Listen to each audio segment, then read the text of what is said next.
Hello everyone, welcome to only IAS. स्वागत है आप सभी का हमारे एक बहुत ही इंपॉर्टेंट लेक्चर में, जिसमें हम बात करेंगे action plan for UPSC prelims 2023 पर। अब ये टॉपिक हमारे लिए बहुत इंपॉर्टेंट है क्योंकि हमारे लिए लगभग 4 महीने बचे हुए हैं और इन 4 महीनों को या तो आप अच्छे से यूटिलाइज कर सकते हैं या फिर इसको ऐसे ही वेस्ट कर सकते हैं। अगर आपने यूटिलाइज किया तो आप आगे मेंस लिख रहे होंगे, इंटरव्यू दे रहे होंगे, लेकिन अगर वेस्ट किया तो आप आगे 1.5 साल का इंतजार और कर रहे होंगे, और वो भी सिर्फ प्रीलिम्स देने के लिए। तो इसलिए एक्शन लेना बहुत इंपॉर्टेंट है। तो यहां मैं आपके सामने कुछ ऐसे प्लान शेयर करूंगा जिस पर हम एक्शन लें तो हमारे प्रीलिम्स निकालने की संभावना काफी ज्यादा बढ़ जाएंगी। तो चलिए देखते हैं कि इसमें हमें क्या क्या डिस्कशन करना है।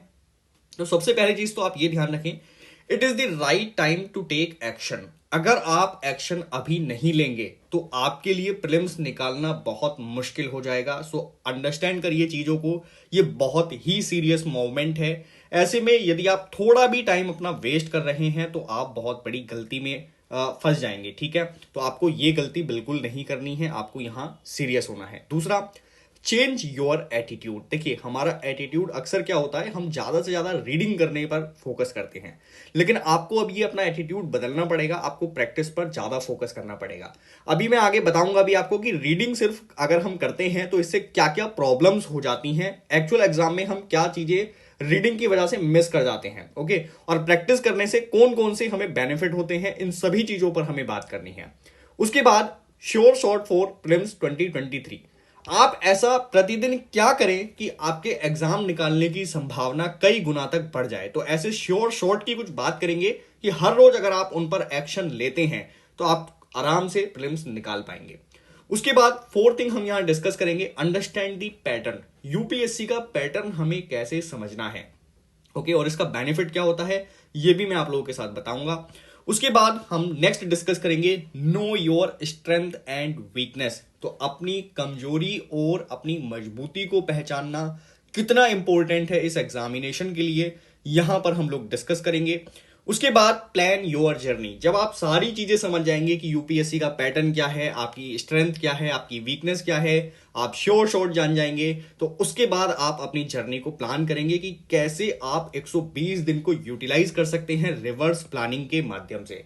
रिवर्स प्लानिंग का मतलब है हम मई मंथ से प्लानिंग करते हुए आएंगे उल्टी दिशा में।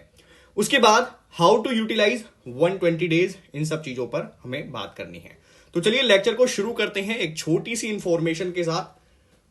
ओनली आईएएस यूपीएससी 2023 प्रीलिम्स के लिए एक टेस्ट सीरीज लॉन्च कर रहा है, और ये एक्चुअल में लॉन्च हो चुकी है 15 जनवरी 2023 से, और इसके प्राइस बहुत कम रखे गए हैं। ऑनलाइन आपको ये मात्र 2000 रुपए में मिल जाती है और ऑफलाइन इसके प्राइस 4000 रुपए रखे गए हैं। अब यहां पर आपको टोटल 34 टेस्ट दिए जाएंगे, जिसमें 7 टेस्ट सीसेट के भी इंक्लूडेड रहेंगे। हम यहां पर आपको approach and mentorship session provide कराएंगे, जिसका ऑब्जेक्टिव होता है आपको गाइड करना किसी एक सब्जेक्ट के बारे में कि आप उसको कैसे प्रिपेयर करेंगे। और इस चीज को हम यहां पर ध्यान में रखते हैं कि जो यूपीएससी के प्रीवियस ईयर क्वेश्चंस हैं प्रीलिम्स के, वो हम पहले अंडरस्टैंड करें और उसी के माध्यम से आपको गाइड करें कि कैसे आपको एक सब्जेक्ट को पढ़ना है। उसके बाद हम आपको मल्टीपल रिवीजन करवा देंगे। अगर आप हमारा शेड्यूल अच्छे से फॉलो करते हैं तो आपको रिवीजन में कोई परेशानी नहीं होगी। आप 2 से 3 बार प्रीलिम से पहले पहले अपने सारे सब्जेक्ट का रिवीजन आराम से कर पाएंगे। उसके बाद बात करते हैं करंट अफेयर्स की। तो करंट अफेयर से सभी कैंडिडेट्स को परेशानी होती है, तो इस चीज को ध्यान में रखते हुए हमने पिछले 1.5 साल के करंट अफेयर्स को यहां इंक्लूड कर दिया है, सो डेट आपकी स्ट्रेंथ इस टॉपिक में भी बनी रहे। अगर आपको कोई क्वेरी हो इस प्रोग्राम के बारे में तो आप हमें कॉल कर सकते हैं इस नंबर पर, और आप हमें मेल भी ड्रॉप कर सकते हैं। और ये टेस्ट सीरीज दोनों ही मीडियम के लिए रहेगी, हिंदी एंड इंग्लिश, तो आपको लैंग्वेज को लेकर कोई परेशानी यहां पे नहीं होने वाली है। चलिए शुरू करते हैं लेक्चर को और बात करते हैं एक एक बिंदु पर। सबसे पहली चीज है चेंज योर एटीट्यूड। देखिए, हमारा एटीट्यूड ना एग्जाम को लेकर बहुत खराब होता है। अक्सर हम जब ग्रेजुएशन में एग्जाम देते हैं या फिर उससे पहले पढ़े हुए होते हैं तो हमारी आदत ज्यादा से ज्यादा पढ़ने की रहती है ना। आप ग्रेजुएशन में भी लास्ट टाइम पे ही प्रिपेयर करते होंगे एग्जाम से पहले। तो ये जो एटीट्यूड है ये बहुत खराब है। यूपीएससी में आपको इसे चेंज करना है। अब देखिए, प्रॉब्लम्स क्या होती है जब हम सिर्फ और सिर्फ रीडिंग पर फोकस कर रहे होते हैं। सो फर्स्ट थिंग यहां प्रॉब्लम होती है हार्ड टू रिकॉल। अब जिन कैंडिडेट ने पहले प्रीलिम्स कभी दिया हुआ है वो इस चीज को बहुत अच्छे से समझ रहे होंगे कि अगर आप रीडिंग करते रह जाते हैं तो प्रीलिम्स में आपको स्टेटमेंट याद करने में कितनी ज्यादा दिक्कत होती है, और इसकी वजह से आप कभी भी एग्जाम को पूरा नहीं कर पाते। आप अपने एग्जाम को कंप्लीट कर ही नहीं पाएंगे 2 घंटे के अंदर। ठीक है, तो इस चीज को अंडरस्टैंड करिए। सिर्फ आप रीडिंग करके एग्जाम को नहीं निकाल सकते हैं, आप टाइम मैनेजमेंट भी नहीं कर पाएंगे अगर आप सिर्फ रीडिंग कर रहे हैं तो। उसके बाद लेस कॉन्फिडेंस। जब आप सिर्फ रीडिंग करते हैं तो आपको अपने ऊपर भरोसा नहीं होता, आपको ऐसा लगेगा कि वो सब्जेक्ट मेरा वीक है। लाइक आपने पॉलिटी स्टडी करना स्टार्ट किया, कुछ टाइम के बाद आपको लगेगा कि मेरा पॉलिटी तो अभी बहुत वीक है, मैं ऐसा लग रहा है मुझे कि मैं पहले के चैप्टर्स भूल चुका हूं, तो आप फिर से उन चैप्टर्स को रिवाइज करेंगे, है ना। तो ये कॉन्फिडेंस की कमी ना आपको ट्रैप में फंसा देती है। आप एक दो सब्जेक्ट को ही बार बार रिवाइज करते रह जाएंगे और आपका जो मेजर सिलेबस है वो इनकम्प्लीट रह जाएगा। सो इसीलिए इस एटीट्यूड को बदलना हमारे लिए मोस्ट इंपॉर्टेंट है। Third thing, lack of MCQ solving technique. अगर आप ये समझते हैं कि आप प्रीलिम्स एग्जामिनेशन को सिर्फ नॉलेज के बेस पर निकाल सकते हैं तो ये आपकी बहुत बड़ी गलतफहमी है। इससे आपको दूर होना है, क्योंकि यहां पर आपको एमसीक्यू सॉल्विंग टेक्निक्स जो हैं उनको सीखना बहुत जरूरी है। इसके बिना आप एग्जाम को क्लियर नहीं कर सकते। मैं बता दे रहा हूं कि नॉलेज के बेस पर आप मैक्सिमम से मैक्सिमम 35 क्वेश्चन ही सॉल्व कर पाएंगे, वो भी एक्यूरेसी के साथ। ठीक है, लेकिन इसके अलावा जितने भी क्वेश्चन हैं वहां पर आपको रिस्क लेना होता है, आपको ऑप्शंस एलिमिनेट करने होते हैं और आंसर को निकालना होता है। तो इसीलिए अगर आप रीडिंग सिर्फ कर रहे हैं तो आप 35 क्वेश्चन ही कर पाएंगे, उससे ऊपर आपका गेम ओवर हो जाएगा। सो इसीलिए इस एटीट्यूड को चेंज करना मोस्ट इंपॉर्टेंट है। अब यहां देखिए प्रैक्टिस एटीट्यूड के साथ हमें क्या क्या चीजें मिल जाती हैं। So you will remember your mistake. आपने देखा होगा अक्सर कि जब आप कोई गलती करते हैं तो वो आपको याद रहती है। अगर आपने अपने ग्रेजुएशन के फर्स्ट ईयर में भी कोई गलती करी होगी ना और टीचर ने आपको डांटा होगा तो वो गलती आपके माइंड में, अभी मेरे बोलते बोलते भी आपके माइंड में वो इमेज आ रहा होगा। ठीक है, तो कोई भी गलती यदि आप करते हैं वो आपको लंबे समय तक याद रहती है। तो इसीलिए जब आप एमसीक्यूज प्रैक्टिस करते हैं तो एमसीक्यूज के दौरान जो आप गलतियां करते हैं उन गलतियों को भी आप लंबे समय तक याद रख पाते हैं और वो एग्जाम में आपके माइंड में स्टक करती हैं। सो इसीलिए हमें प्रैक्टिस एटीट्यूड को फॉलो करना चाहिए और हमारे लिए यही इंपॉर्टेंट होता है कि हम गलतियां ना करें। प्रीलिम्स में जितनी कम गलतियां आप करेंगे उतने ही आपके एग्जाम निकालने की संभावना बढ़ती जाएगी। उसके बाद इनफ कॉन्फिडेंस बूस्ट। यहां पर अगर आप टेस्ट प्रैक्टिस करेंगे तो आपका कॉन्फिडेंस लगातार इंक्रीज होता जाएगा। आप सिर्फ मेरी बातों में मत आइए, आप सिर्फ 15 दिन तक ना लगातार एक रूटीन के साथ टेस्ट सॉल्व करके देखिए। आप रोज सुबह 9 बजे से लेकर 10 बजे के बीच में ही बैठ जाइए, चलिए 1 ही घंटा बैठ जाइए आप, लेकिन 15 दिन तक लगातार एमसीक्यू सॉल्व करिए। उसके बाद मुझे आप कमेंट सेक्शन में बताइएगा कि आपकी स्टडी में क्या प्रभाव दिखाई दिया, क्या पॉजिटिव आपको कुछ दिखाई दे रहा है। श्योरली आपका आंसर यहां पर यस ही होगा। ठीक है, उसके बाद जब आप प्रैक्टिस करते हैं तो आप नॉलेज को अप्लाई करने लगते हैं और यूपीएससी में जितने भी क्वेश्चन आप देखेंगे, प्रीवियस ईयर क्वेश्चन पेपर को कभी उठाकर देखिएगा, आपकी नॉलेज को अप्लाई बेस में पूछा जाता है। ऐसा नहीं है सिर्फ आपने जीएसएलवी के बारे में पढ़ लिया तो सीधे सीधे क्वेश्चन आ गए, उस पर अप्लाइड क्वेश्चन आपसे पूछे जाएंगे। कोई न्यू टेक्नोलॉजी है तो उसको किस तरीके से यूज किया जा सकता है, उसके एप्लीकेशन क्या है, इन चीजों पर क्वेश्चन पूछे जाते हैं। तो इसीलिए आप सिर्फ रीडिंग करके अपने एग्जाम को क्रैक नहीं कर सकते, आपको प्रैक्टिस करनी पड़ती है, तभी आप अपनी नॉलेज को अप्लाई कर पाते हैं। उसके बाद टाइम मैनेजमेंट। देखिए टाइम मैनेजमेंट सिर्फ रीडिंग से नहीं आएगा, ऐसे में आपको एक टाइम फ्रेम के अंदर एमसीक्यू सॉल्व करने हैं जिससे आप अपने प्रीलिम्स एग्जामिनेशन के दिन सही से पूरे पेपर को पढ़ पाएं और क्वेश्चन को सॉल्व कर पाएं। ठीक है, तो ये हमारा प्रैक्टिस एटीट्यूड का बेनिफिट होता है। उसके बाद बात करते हैं श्योर शॉर्ट फॉर प्रीलिम्स 2023। देखिए ऐसे हम क्या क्या काम कर सकते हैं जिससे हमारे एग्जाम निकालने की संभावना काफी ज्यादा बढ़ जाएगी। So first thing, change your small habits. आपको अपनी रोज की थोड़ी सी आदतों को बदलना पड़ेगा। अभी तक आप रीडिंग कर रहे होंगे, लेकिन अब आपको क्या करना है, हर रोज यूपीएससी के 20 प्रीवियस ईयर क्वेश्चन सॉल्व करने हैं प्रीलिम्स के।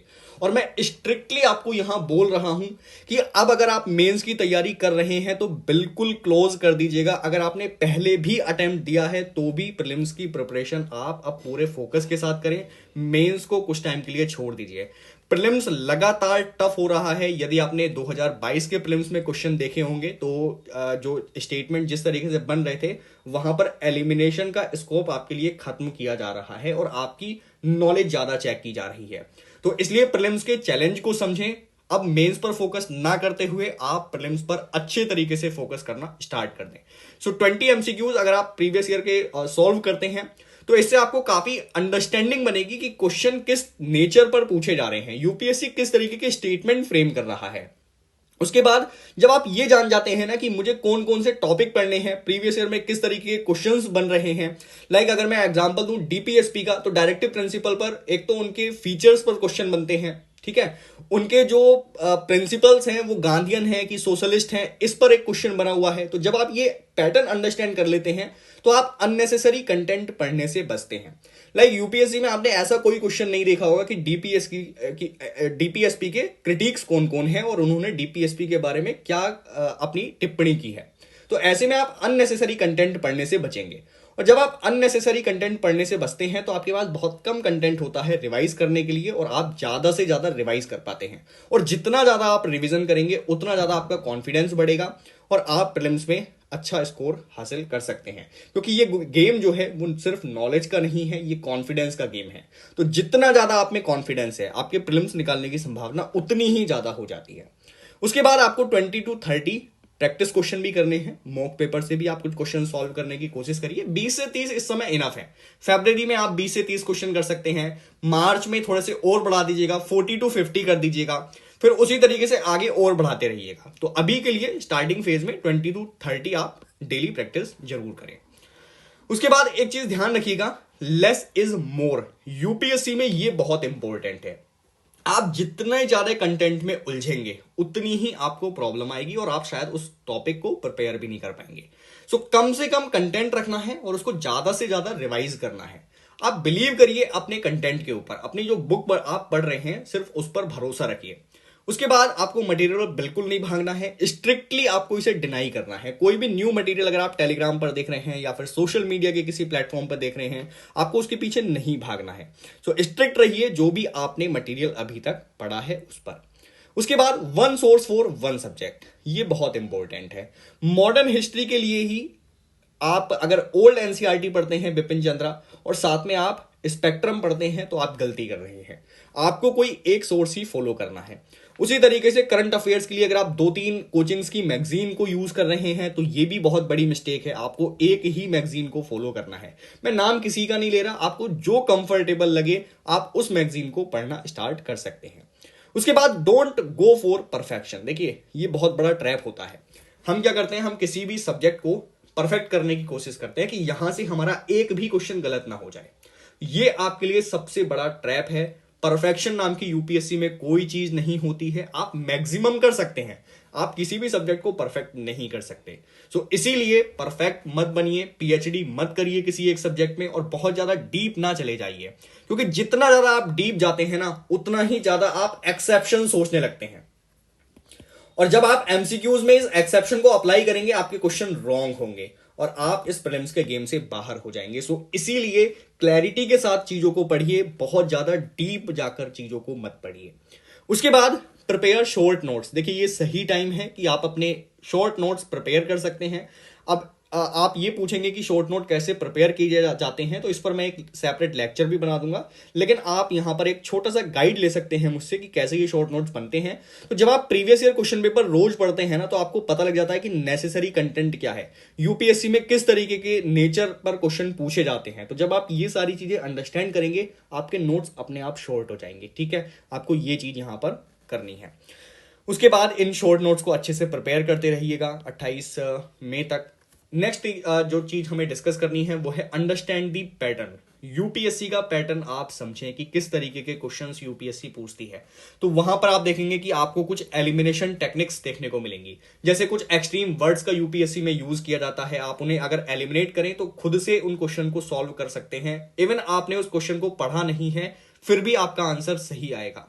तो ऐसी चीजों को आइडेंटिफाई करिए। उसके बाद कुछ मिनिस्ट्री वगैरह के नेम जो होते हैं वो गलत लिखे हुए होते हैं, आपको इन चीजों पर फोकस करना है। कुछ फैक्ट हो गया, डेटा हो गया, ये रॉन्ग लिखा होता है। तो ऐसे पैटर्न को आप रिकॉग्नाइज करिए और इनको आपको एक्चुअल एग्जामिनेशन में यूज करना है 2023 में। उसके बाद आप ये समझिए कि कुछ टॉपिक बहुत ही इंपॉर्टेंट होते हैं यूपीएससी में। जब आप previous year question paper analyse करेंगे तो आपको ये पता लगेगा, लाइक पॉलिटी में आपको हर साल लेजिस्लेचर से क्वेश्चन मिलेगा ही मिलेगा, दिस इज फिक्स्ड पैटर्न। उसके बाद एग्जीक्यूटिव से आपको क्वेश्चन मिलेगा ही मिलेगा, कोई इसमें विकल्प नहीं है आपके पास। फंडामेंटल राइट से आपको क्वेश्चंस देखने को मिलेंगे ही मिलेंगे। तो इस तरीके के जो टॉपिक्स है ना, उसको आइडेंटिफाई करिए। अब यहां ये मत सोचिएगा कि लेजिस्लेचर से 5 क्वेश्चन आएंगे कि 6 आएंगे, बस इतना ध्यान रखिए कि यहां से क्वेश्चन आपको मिलेंगे। उसी तरीके से एग्जीक्यूटिव हो गई, जुडिशियरी हो गई, यहां से क्वेश्चन आपको मिलेंगे ही मिलेंगे। एक भी मिल सकता है, 2-3 भी मिल सकते हैं, 5-6 भी मिल सकते हैं। सो ऐसे टॉपिक्स को आइडेंटिफाई करिए और इनको प्रायोरिटी के साथ कंप्लीट करिए। ऐसा नहीं है कि आप सिटीजनशिप पर ओवर फोकस कर रहे हैं और आपकी जो मेन जो टॉपिक्स हैं, मेन एरिया है पॉलिटी के, उसको इग्नोर कर रहे हैं। तो एग्जीक्यूटिव, जुडिशियरी, लेजिस्लेचर, इन सबको इग्नोर करके यूनियन टेरिटरी, उसके बाद ये जो आपका हो गया सिटीजनशिप, इन सबको पढ़ना या मेकिंग ऑफ कॉन्स्टिट्यूशन को पढ़ना, ये आपका सही स्ट्रेटेजी को नहीं दर्शाता है। उसी तरीके से इकोनॉमी में आप देखेंगे कि एक सेट पैटर्न देखने को मिलेगा। मॉनेटरी पॉलिसी से आपसे क्वेश्चन पूछे ही जाएंगे, बैंकिंग से आपको क्वेश्चन देखने को मिलेंगे ही मिलेंगे।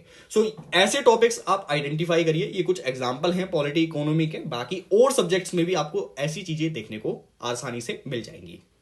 उसके बाद know your strength and weakness. देखिए, आपको पता होना चाहिए कि आपके कौन कौन से सब्जेक्ट मजबूत हैं और कौन कौन से सब्जेक्ट कमजोर हैं। इसके बिना आप अपनी जर्नी को प्लान नहीं कर सकते, ठीक है। तो आज ही आप इस लेक्चर को देखने के बाद अपनी स्ट्रेंथ और वीकनेस को एक सेपरेट पेपर पर लिख लीजिएगा। उसके बाद बात करते हैं प्लान योर जर्नी पर।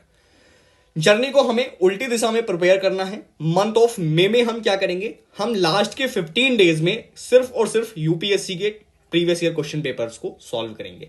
इसमें जीएस और सीसेट दोनों इंक्लूड है और हमें यहां एक्चुअल टाइम में इस क्वेश्चन पेपर को सॉल्व करना है।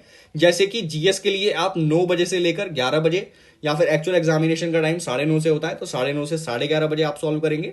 और उसी तरीके से सीसेट को भी आप टाइम टू टाइम सॉल्व करेंगे। तो ये आपको लास्ट 15 डेज में करना ही करना है, इसका कोई विकल्प नहीं है। ओके, तभी आप एक्चुअल एग्जाम में सही से क्वेश्चंस को अंडरस्टैंड कर पाएंगे।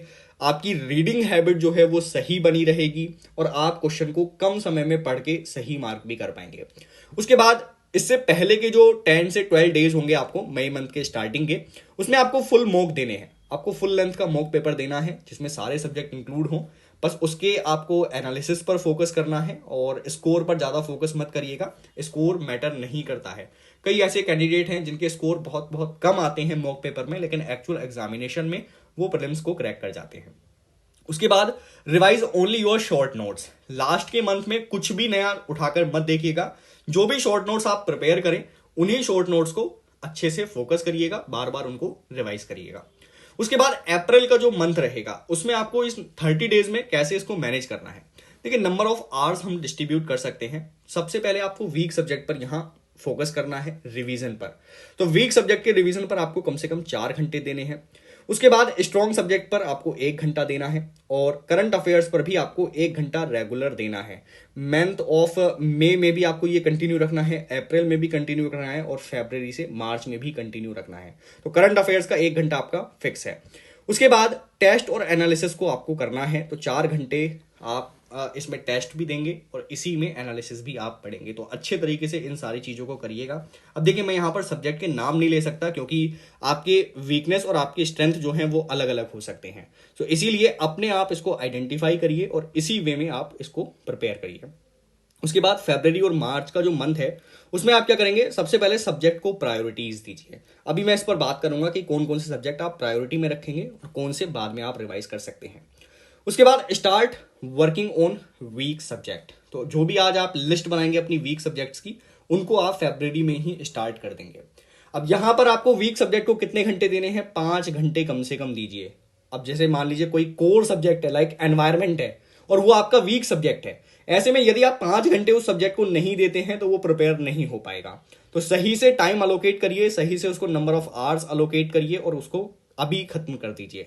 उसके बाद करंट अफेयर्स आपका फिक्स रहेगा 1 घंटे। स्ट्रॉन्ग सब्जेक्ट पर आपको 1 ही घंटा देना है। लाइक अगर आपको लग रहा है कि पॉलिटी मेरा बहुत स्ट्रांग है, तो उसको स्ट्रेंथ चेक करने के लिए आप एक मॉक लगा दीजिए फुल लेंथ का, जो पॉलिटी का मॉक है।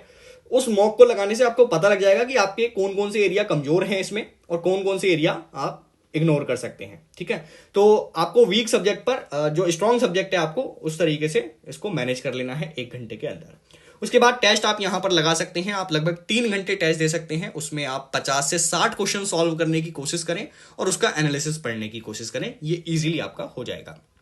बात करते हैं सब्जेक्ट की प्रायोरिटी पर। देखिए, कुछ सब्जेक्ट होते हैं जो मोस्ट इंपोर्टेंट कैटेगरी में रखे जाते हैं, जहां से क्वेश्चंस आपको मैक्सिमम देखने को मिलते हैं प्रीलिम्स में।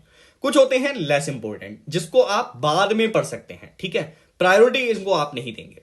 सो प्रायोरिटी वाले सब्जेक्ट में आपके कौन से आएंगे, जैसे पहला हो गया हिस्ट्री, और हिस्ट्री में भी आप सबसे पहले कौन सा पढ़ेंगे, आप इसमें मॉडर्न हिस्ट्री पहले पढ़ेंगे। और मॉडर्न हिस्ट्री के बाद जब ये अच्छा हो जाए आपका सब्जेक्ट, आपकी स्ट्रेंथ बन जाए, यहां पर आपका मॉक में स्कोर ठीक आने लगे, तो ऐसे में आप मॉडर्न हिस्ट्री के बाद आर्ट एंड कल्चर पर फोकस कर सकते हैं हिस्ट्री में। उसके बाद पॉलिटी, इसको कभी इग्नोर मत करिएगा, ये लो हैंगिंग फ्रूट है। यहां पर आपको सिंपल क्वेश्चन देखने को मिलते हैं और स्ट्रेट फॉरवर्ड स्टेटमेंट होते हैं, आपको ज्यादा घुमाया यहां पर नहीं जाता है। तो आप पॉलिटी को अच्छे से टारगेट कर सकते हैं, अपने स्कोर को यहां इंक्रीज कर सकते हैं। सो पॉलिटी पर अच्छे से फोकस करिएगा। उसी तरीके से इकोनॉमी, लगभग 18 to 20 क्वेश्चन आपको इकोनॉमी से देखने को मिलते हैं। ठीक है, तो ऐसे में इस सब्जेक्ट को इग्नोर मत करिएगा। लाइक आप एंशिएंट हिस्ट्री पहले पढ़ने लग जाएं, इकोनॉमी आप बाद में पढ़ें, ऐसी मिस्टेक बिल्कुल मत करिएगा। उसी तरीके से ज्योग्राफी हो गया, एनवायरमेंट हो गया, साइंस एंड टेक्नोलॉजी हो गया। चलिए, करंट अफेयर्स को भी इसमें हम 1 घंटे के लिए रख ही देते हैं। तो ये सब्जेक्ट जब आपके डन हो जाए, तब आपको लेस इंपॉर्टेंट टॉपिक्स पर फोकस करना है, जैसे इंटरनेशनल रिलेशन। इंटरनेशनल रिलेशंस में भी आपको कुछ ही चीजें पढ़नी होती हैं, जैसे कि आपके G20 ग्रुप्स को पढ़ लीजिएगा। उसके बाद अलावा I2U2 क्या होता है। ठीक है, तो इस तरीके के जो टर्म्स आप देख रहे होते हैं इंटरनेशनल रिलेशन में, उन पर थोड़ा सा फोकस आपको कर लेना होता है। थोड़ी सी मैपिंग आपको कर लेनी होती है कि कौन कौन सी कंट्रीज यहाँ न्यूज में रही हैं, उनके आसपास कौन कौन सी बॉर्डरिंग कंट्री हैं। ठीक है, ये चीज आपको फोकस करनी है। देन उसके बाद एंशिएंट हिस्ट्री को आप बाद के लिए छोड़ सकते हैं, और मिडाइवल हिस्ट्री को आपको सबसे लास्ट में पढ़ना है। जब आपके पास ऐसा आपको लगने लगे कि हाँ, मेरा आप सब कुछ तैयार हो चुका है, तो मिडाइवल हिस्ट्री को उठाकर पढ़ने लग जाइएगा। ठीक है, तो ये आपके सब्जेक्ट की प्रायोरिटी रहेगी। कुछ इसी वे में आप अपनी प्रिपरेशन को तैयार करेंगे, आप इसी डायरेक्शन में आगे बढ़ेंगे, तो आपके प्रीलिम्स निकालने की संभावना काफी ज्यादा बढ़ जाएगी। ठीक है, तो जितना ज्यादा आप आउटपुट पर फोकस करेंगे, उतना ही आपके लिए बेनिफिशियल है। सो अपने एटीट्यूड को चेंज करें, अच्छे से फोकस करें, आपका एग्जाम जरूर निकलेगा। Hope for the best. चलिए, यहां पर एंड करते हैं सेशन को। आपको ये सेशन कैसा लगा कमेंट सेक्शन में जरूर बताइएगा, और सब्सक्राइब कर लीजिएगा ओनली आईएएस के चैनल को। Thank you so much.